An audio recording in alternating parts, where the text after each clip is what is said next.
Imagine giving 35 years of your life to a company. Imagine arriving early, staying late, training new employees, and keeping things running when no one else could. And then, one morning, your boss looks you in the eye and says, "You're too old. It's time for new blood." That's what happened to William. Humiliated in front of his colleagues, dismissed as out of touch. But what his arrogant boss didn't realize was that someone was sitting quietly in the back of the room. Someone with more power than anyone else there. And he wasn't about to let William's dignity be trampled. This is a story about arrogance, justice, and the reminder that experience is not weakness, it is strength. The city was only just waking up when William pushed open the revolving glass doors of the building he had walked into for nearly 35 years. The street outside still hummed with the faint echoes of delivery trucks and the hiss of early buses pulling to their stops. A vendor on the corner stirred a vat of coffee, its aroma rising like a signal to tired commuters. The sky above was a pale gray, streaked with hints of dawn, and the neon glow from nearby billboards still outshone the timid sun. William moved at his usual pace, unhurried but purposeful. The skyscraper had changed so much over the decades that sometimes he hardly recognized it as the same place where he had first stepped through its doors. In the beginning, the walls were plastered with faded paint, the elevators rattled like loose tin, and the lights buzzed with a faint hum. But to William, back then, it had felt grand. It was the center of his youthful ambition, the place where he would carve his future. Now the building gleamed with mirrored glass panels that reflected the city skyline like a jewel. Digital billboards rotated sleek advertisements, and the lobby shone with polished marble and carefully designed modern art. Yet, William noticed details others often overlooked: the fingerprint smudges on the revolving doors, the scuff marks on the corners where hurried feet clipped the walls, the faint smell of fresh paint from a renovation he hadn't been asked to weigh in on. He noticed, because he always noticed. The security guard at the front desk nodded to him, breaking into a warm smile. "Morning, Mr. Hayes." William returned the greeting with ease, his voice calm and familiar. "Morning, Alan. How's the little one doing? Soccer practice still keeping you busy?" Alan's face lit up. "Oh yes, Coach says she's got a mean kick. Keeps me running." William chuckled softly, the kind of laugh that seemed to draw others closer, as though sharing in a private moment of humor. He had always had that gift, remembering details, weaving small threads of connection that turned colleagues into people, strangers into friends. He swiped his ID card at the gate. He could have strolled in without it. After all, most senior employees had long abandoned the ritual. But for William, the act carried meaning. The ID card clipped neatly to his belt wasn't just plastic, it was a symbol of belonging, of duty. He believed rules mattered not for their rigidity, but for the quiet order they brought to life. As he stepped into the elevator, he glanced at his reflection in the polished steel. His hair, once thick and dark, was now flecked with silver, and faint lines etched his face. But his shirt was pressed, his tie neatly knotted, the same understated style he'd chosen every morning for decades. Not flashy, not trendy. Simply respectful. To William, showing up with dignity wasn't about appearances, it was about honoring the work, the people, and himself. William wasn't just another employee. For more than 3 decades, he had been the quiet spine of the company, the thread binding together its shifting identity. He had started when the firm was small enough that everyone knew everyone else's names, when all-hands meetings truly meant every hand in the building. The office back then was cramped and modest, but alive with energy, a ragtag group of dreamers determined to build something lasting. Fresh out of college, William had entered with a heart full of ambition. He was eager, hungry, but not reckless. He had the patience to stay late nights when problems cropped up, working methodically while others grew frustrated and went home. He volunteered for assignments labeled unwinnable, not out of arrogance but because he believed persistence could move mountains. He remembered vividly the second decade of the company's life, when the economy dipped and doors nearly closed for good. Panic rippled through the office, employees whispered about finding new jobs, and the leadership wavered. But William had stepped forward. He wasn't a manager then, nor was he asked, but he organized teams, created order from chaos, and devised clever ways to trim costs without gutting the company's spirit. His name never appeared in headlines, and executives never announced his role in saving the business. Yet everyone who worked beside him during that storm knew, William had been the anchor. Over the years, he became a teacher in quiet ways. New recruits, often young and unsure, found themselves guided by his patient explanations and steady encouragement. He taught them not just how to do their jobs but how to carry themselves with integrity, how to speak respectfully, how to admit mistakes, how to keep striving when tasks seemed insurmountable. Dozens, then hundreds, of employees passed through his shadow, leaving more confident and capable because of him. Ironically, many of those he mentored rose swiftly through the ranks. Some sat in the boardroom now, making high-stakes decisions with the very confidence William had helped nurture. He bore no jealousy. Instead, he felt pride, though it was sometimes bittersweet. His hands had built much of the foundation, but the credit and the spotlight had passed him by. Still, he kept showing up. Loyalty wasn't something he wore like a badge, it was woven into his character. Yet, as the years passed, he began to sense something shifting. The company no longer resembled the small, scrappy team he had joined. It had become a sleek, fast-moving machine, all glass and speed and polish. And somewhere in its rush toward the future, men like William began to fade from view. Yet through it all, William remained steady. He arrived on time each morning, tie neatly knotted, shoes polished. He stayed late when someone younger needed help untangling a spreadsheet or decoding a process buried in old systems. He never hoarded knowledge, never wielded his seniority as a weapon. To the interns and assistants, he was the one who remembered their names, asked about their families, and treated them as equals in a building where hierarchy often loomed large. At home, his wife often questioned his endurance. "Why do you stay?" she asked one evening, her voice tinged with both worry and admiration. "They don't see you the way they should." William would smile gently, a softness in his eyes. "Because I built part of this place," he would answer. "Because it matters.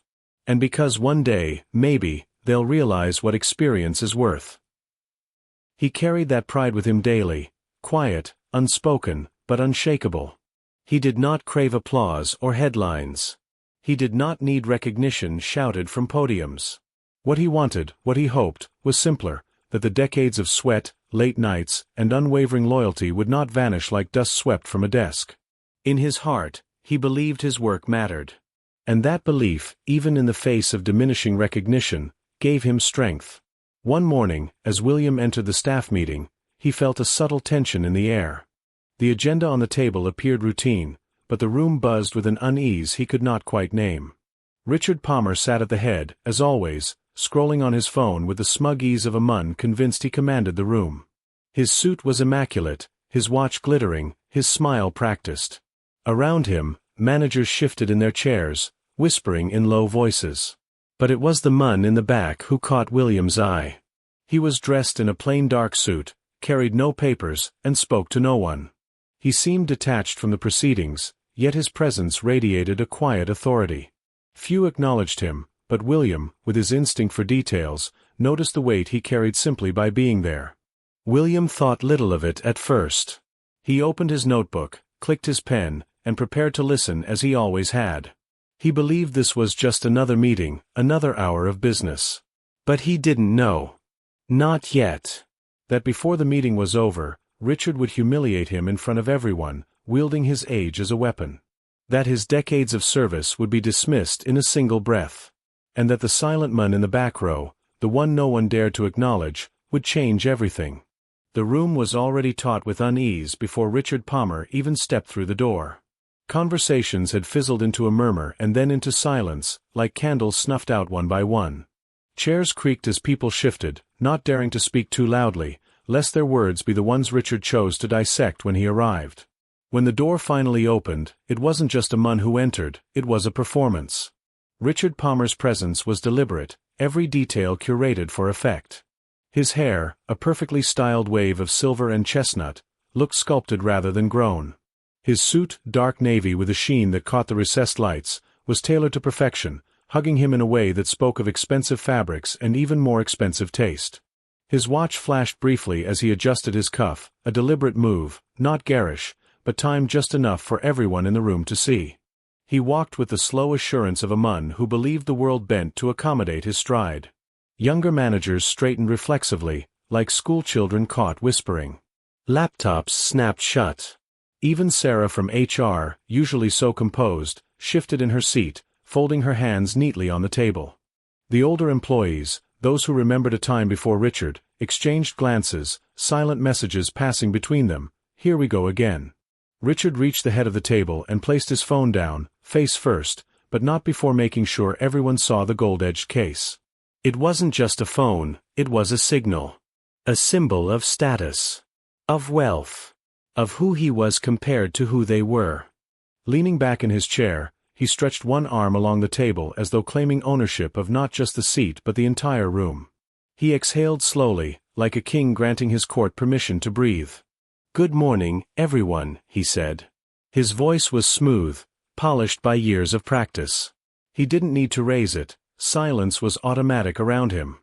It fell instantly. The only sounds were the faint hum of the projector warming up and the rustle of papers being adjusted nervously. Outside, the city carried on as always, a world of traffic and chatter and life. But inside the boardroom, the air was thick and stagnant, orbiting around the gravity of one man's arrogance. And at the far end of the table, seated in his usual spot, was William. He sat calmly, his notebook open, pen in hand. He looked the same as he always had, neat, steady, prepared.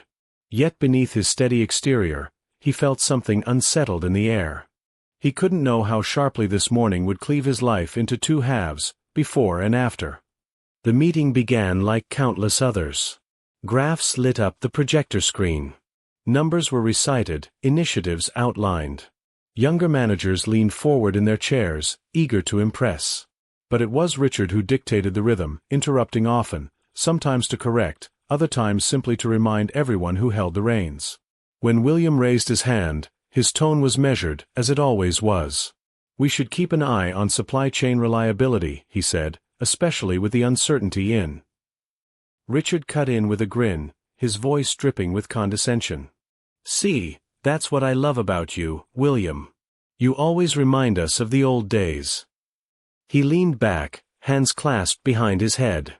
"But this is a new era. We don't need to move cautiously anymore, we need speed." Laughter trickled around the table, thin and hesitant. It wasn't joy. It was survival. Later, when William referenced a system the company had relied on for decades, one that had saved them countless times in crises, Richard's hand sliced through the air dismissively. "Ah yes, the classic way. Reliable, sure. But let's be honest, a bit outdated, don't you think?" His smile spread, wolfish. "These days, if you're not keeping up with the apps, the analytics, the new tech, you're falling behind." The words seemed light on the surface, but everyone in the room heard the edge. It wasn't a critique of process. It was a critique of a man. William's pen stilled against his notes. He didn't speak. He had long ago learned that meeting arrogance with defiance only fed it. But silence carried its own weight, and it wasn't just his. Several younger managers shifted uncomfortably, their eyes darting between William and Richard. They knew the comments cut deeper than they should. They knew they were cruel. But no one spoke. No one ever did. Because in Richard's world, the culture was simple. You laughed when he laughed. You agreed when he mocked. You stayed invisible if you could. Otherwise, you risked being the next target. As the agenda dragged on, the atmosphere thickened, heavy and oppressive. Richard thrived in it. He leaned back, arms wide, enjoying the discomfort he manufactured. He pushed boundaries not for progress, but for dominance. "You know," Richard said suddenly, his voice slicing through the hum of the projector, "this company is like a sports team." He paused, letting the metaphor build in the silence. "We've got to stay fresh. Keep the roster young, fast, hungry.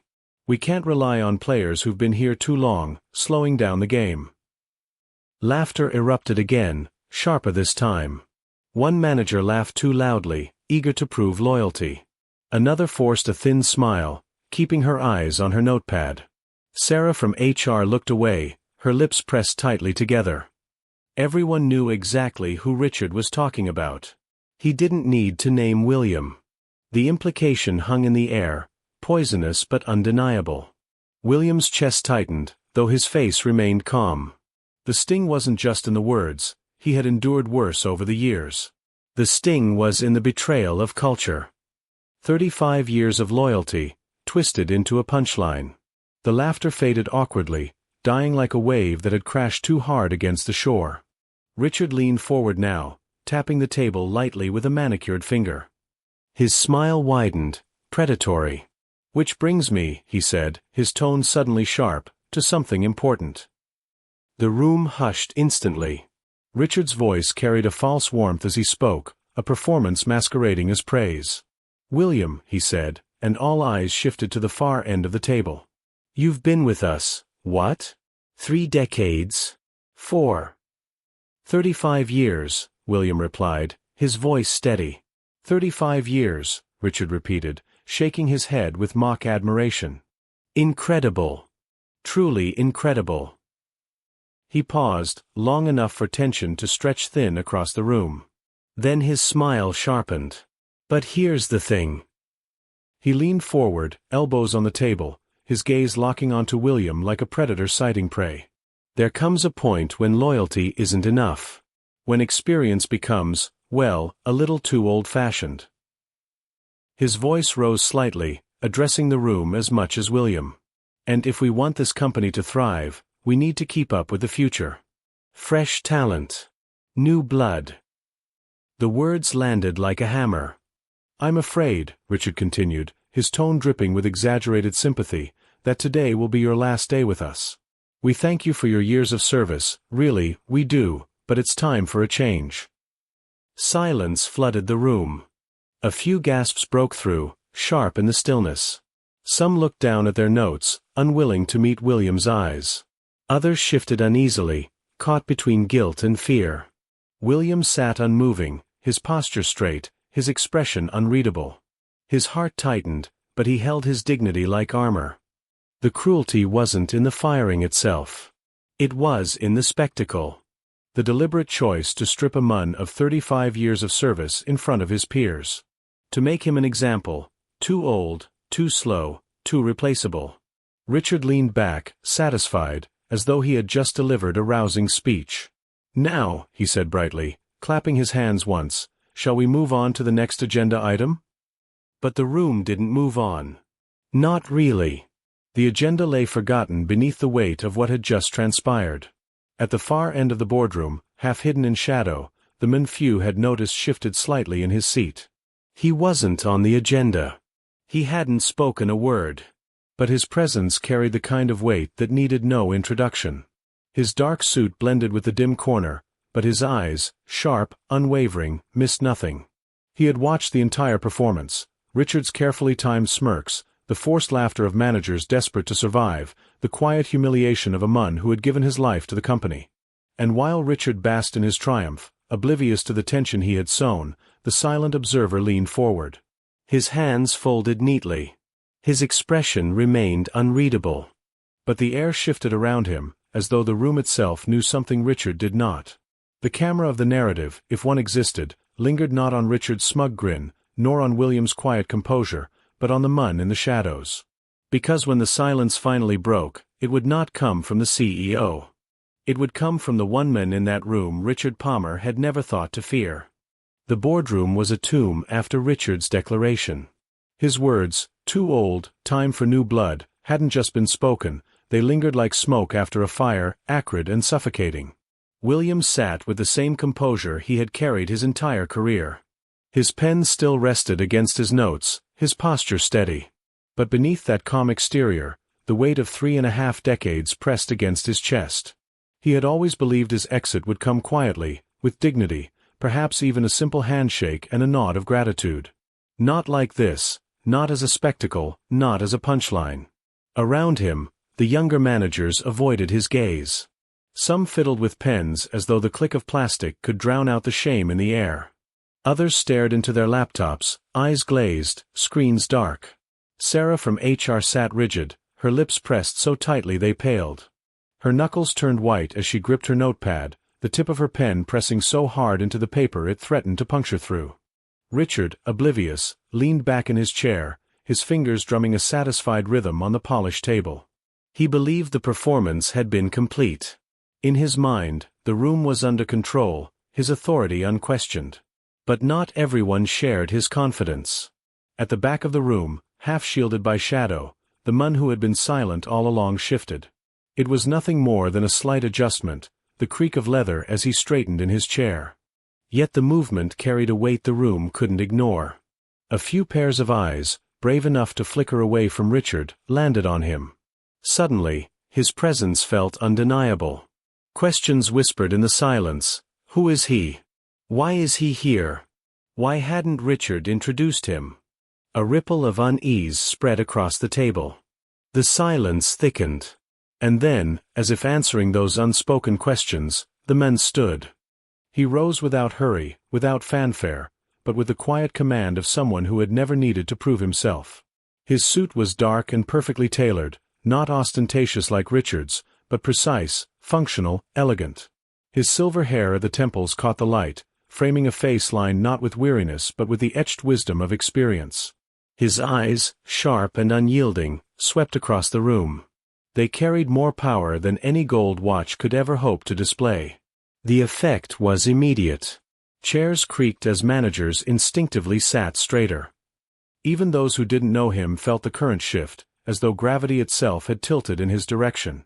Richard frowned, a crease of confusion forming between his eyebrows, but his lips still carried that half-smile, the mask of a man convinced the stage was his. "Forgive me for interrupting," the man said.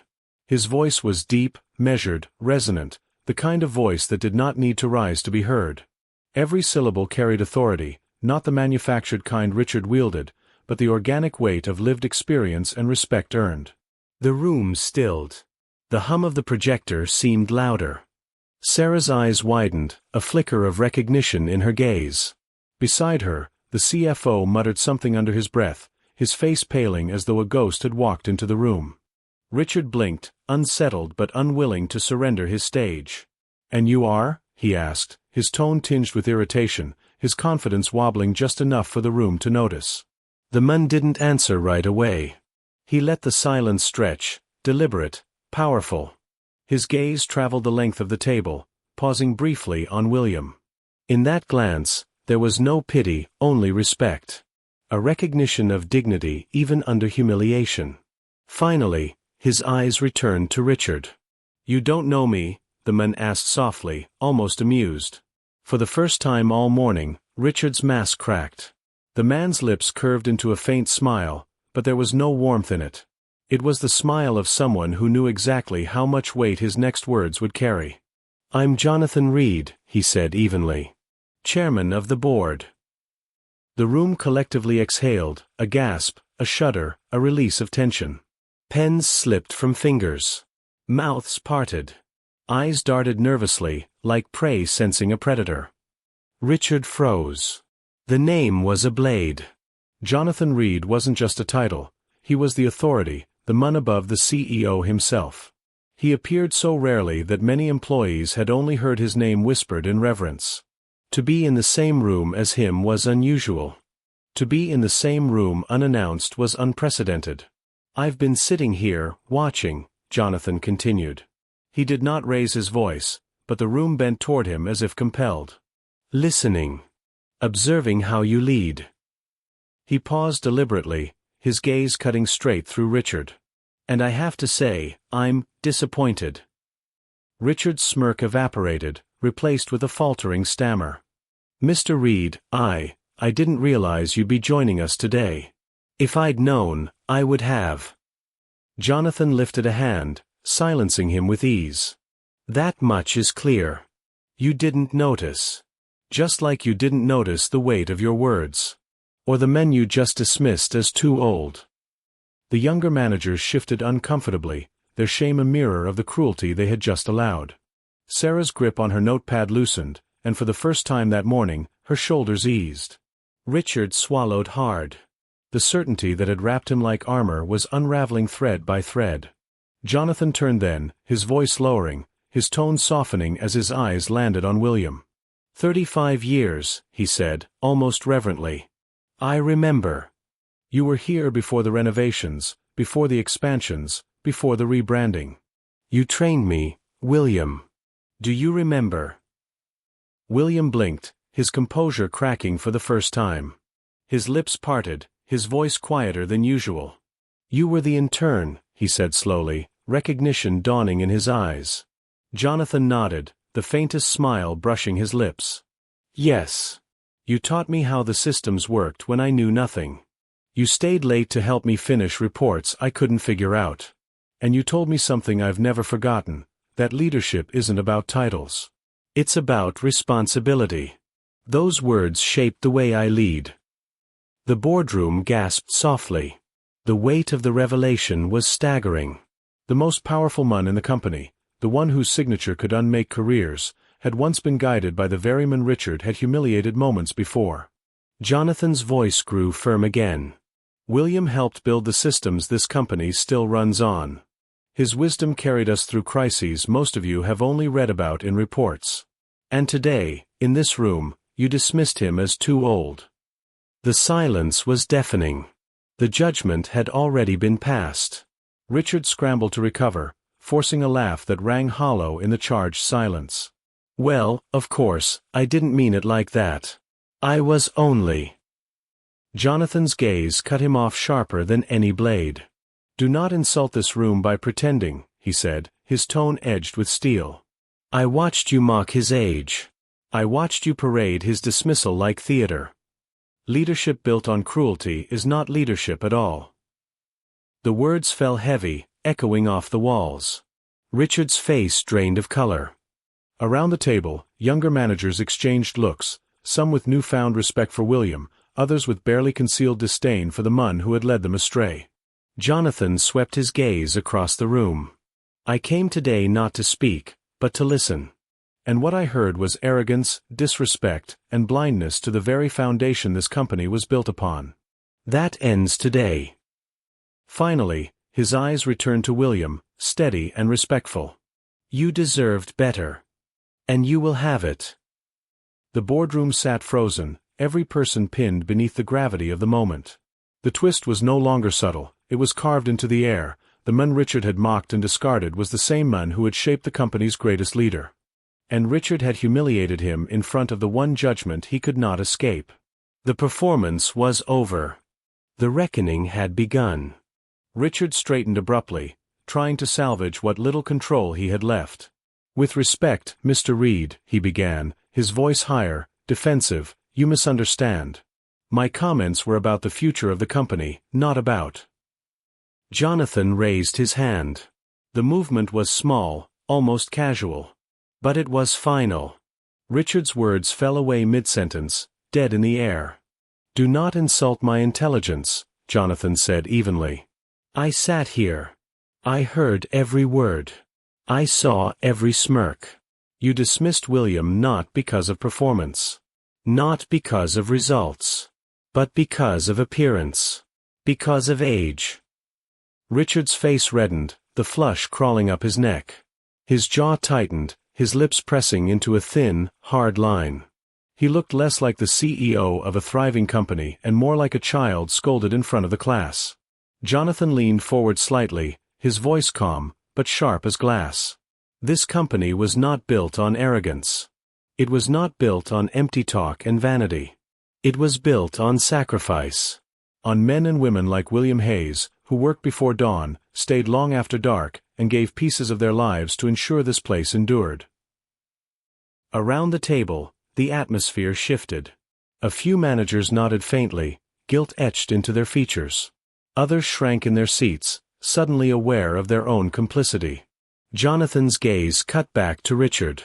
"You mocked the very foundation this company stands on. You treated loyalty as weakness.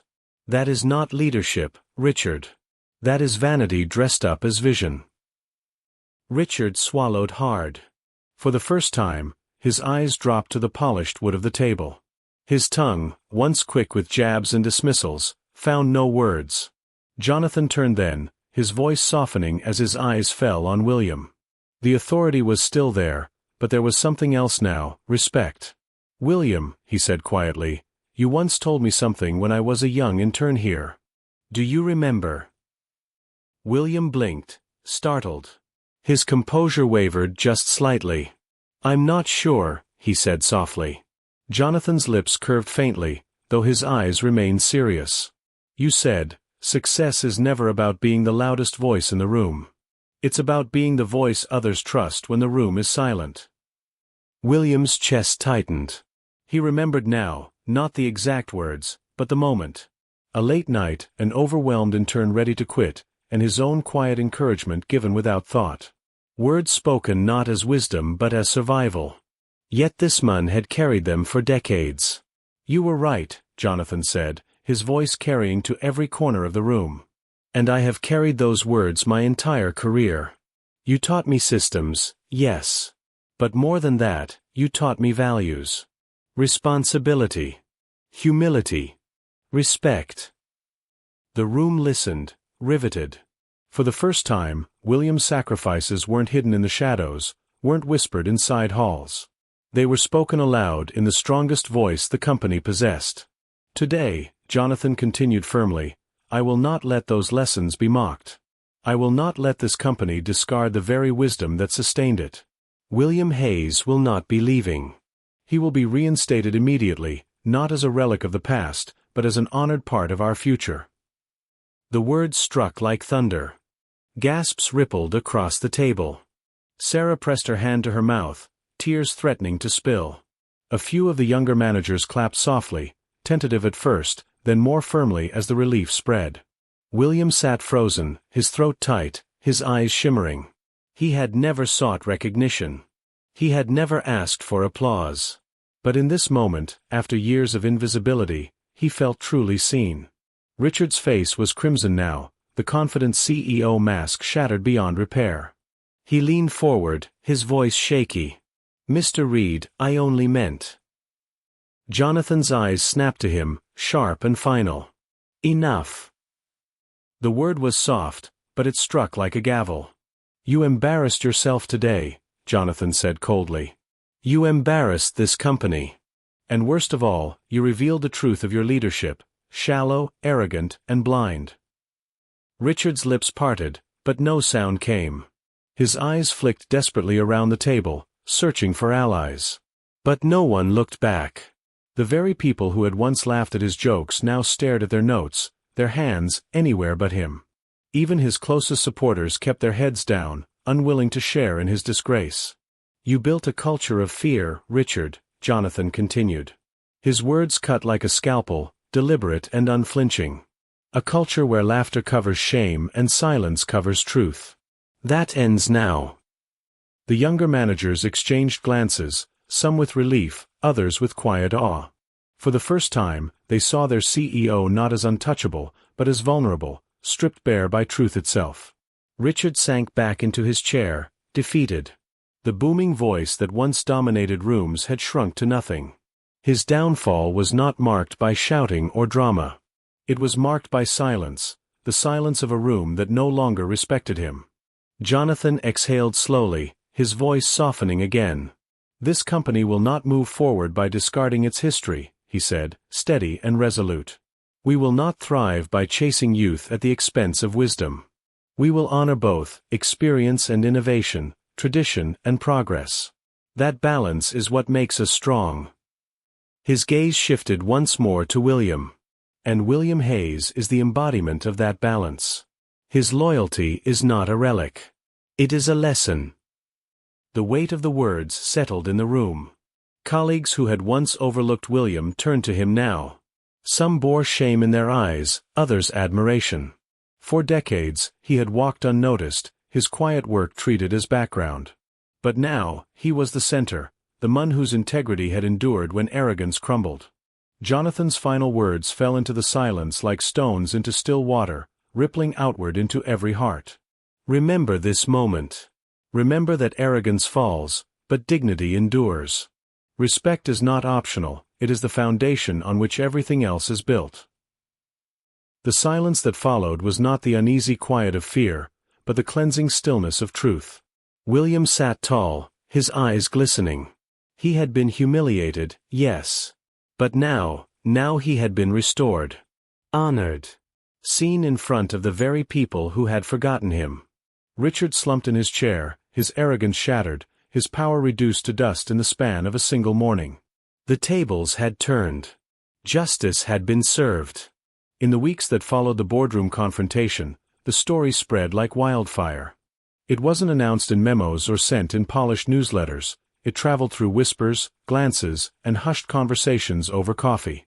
People spoke of it in elevators, murmured about it in the cafeteria line, and replayed it in hushed tones in conference rooms before meetings began. Everyone remembered the image: William sitting with quiet dignity as Richard mocked him, and Jonathan Reed, the unseen force in the back row, rising to reveal himself and dismantle arrogance in front of them all.